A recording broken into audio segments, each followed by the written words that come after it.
നമ്മളെ മഷ്വിക്ക് വേണ്ടിയിട്ട്, അതായത് ഷവായി ഗ്രില്ലിന് വേണ്ടിയിട്ടാണ്. ഗ്രില്ലിന് വേണ്ടിയിട്ട് സാവയാണ് വിളിക്കുന്നത്. സാവ എന്ന് പറഞ്ഞാൽ ലോങ് ടൈൽ ട്യൂൺ, അതായത് പിന്നെ വാല് കുറച്ച് നീളം കൂടുതലായിരിക്കും. നമ്മളെ നാട്ടിൽ തമ്പാന്, കേദർ എന്നൊക്കെ പറയുന്നുണ്ടല്ലോ, അത് തന്നെയാണ്. ഇത് ബട്ടർഫ്ലൈ ആക്കിയിട്ട് എന്താ പറയുക, നടു പൊളിച്ചിട്ട് കിതാബ് പോലെ, ബുക്ക് പോലെ ആണ് പൊളിക്കുക. അപ്പോൾ ട്യൂണൻ്റെ ഓൾറെഡി നിങ്ങൾക്ക് അറിയാവുന്ന ഒരു കാര്യമാണ്, ട്യൂണൻ്റെ ഇറച്ചി എപ്പോഴും റെഡ് ആയിരിക്കുന്നത്. പക്ഷേ എല്ലാവരും ചോദിക്കുന്നുണ്ട് എന്തുകൊണ്ടാണ് പിന്നെ ട്യൂണ റെഡ് മീറ്റിൽ പെട്ടതാണല്ലോ, പക്ഷേ സാൽമണൊക്കെ എന്ന് പറയുമ്പം ഓറഞ്ച് ഉണ്ടാവുക.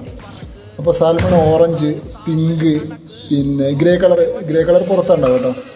അപ്പോൾ എല്ലാവരും ചോദിക്കുന്നുണ്ട് എന്താണ് ഓറഞ്ച് കളറ് പിന്നെ പിന്നെ ട്രൗട്ടിന് വരുന്നത്, പിന്നെ സാൽമണിന് വരുന്നതൊക്കെ. അപ്പോൾ അതിൻ്റെ കാര്യം ഇവരെ ഡയറ്റിനനുസരിച്ചിട്ടാണ് പിന്നെ സാൽമണിൻ്റെ ഇറച്ചീൻ്റെ കളറ് ഉണ്ടാവുക എന്നുള്ളത്. അതായത് ക്രിൽ ഫിഷ്, ഷ്രിമ്പ്, അതായത് ചെമ്മീൻ വർഗത്തിൽപ്പെട്ട